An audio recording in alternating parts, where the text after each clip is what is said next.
Iniciamos então aqui mais uma aula. Hoje falaremos sobre o estudo das cores.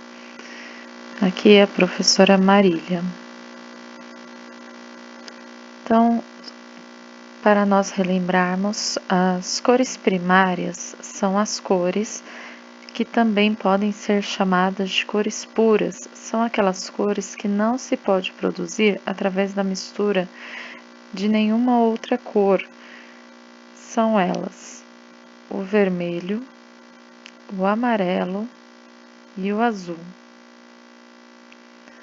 As cores secundárias são aquelas cores formadas a partir da mistura em partes iguais de duas cores primárias. Então, eu vou pegar a mesma quantidade de duas cores primárias e misturar, e eu tenho como resultado as cores secundárias.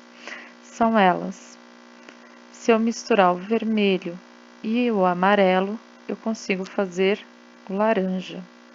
Se eu misturar o vermelho com o azul, eu consigo fazer o roxo ou o violeta. E se eu misturar o azul com o amarelo, eu consigo fazer o verde. Essas são as cores secundárias: laranja, roxo ou violeta e o verde. As cores complementares são aquelas cores que se encontram opostas no círculo cromático. Essas cores, elas têm um maior contraste entre elas, então uma contrasta com a outra, e são elas: o laranja e o azul, o vermelho e o verde, o amarelo e o roxo ou violeta. Elas são complementares porque elas se complementam. A diferença entre elas faz com que elas se complementem.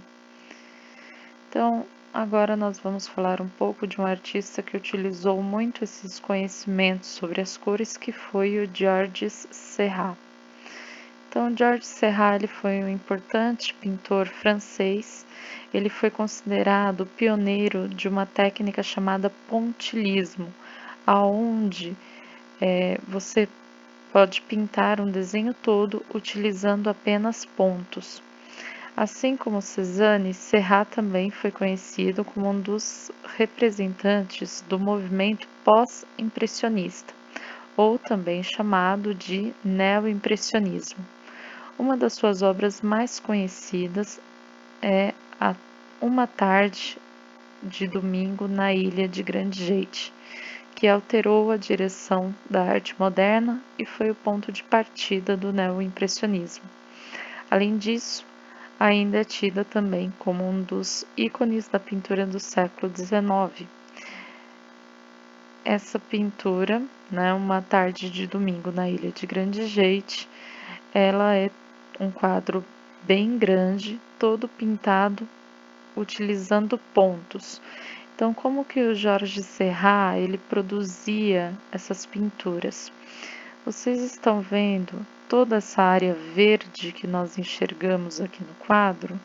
Se a gente se aproximar bastante, a gente vai descobrir que, na verdade, ele não utilizou tinta verde.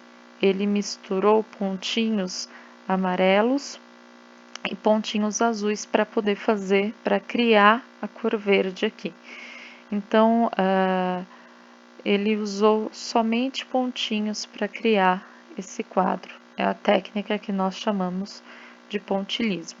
Então, esse quadro ele retrata, o final da tarde de domingo, as pessoas estão descansando nessa espécie de parque, ao ar livre. Tem pessoas com cachorros, com diversos animais passeando.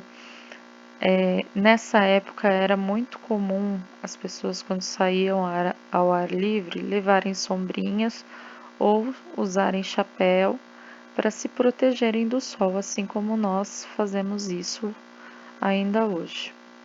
Então, nós encerramos a nossa aula por aqui. Tenham uma boa semana.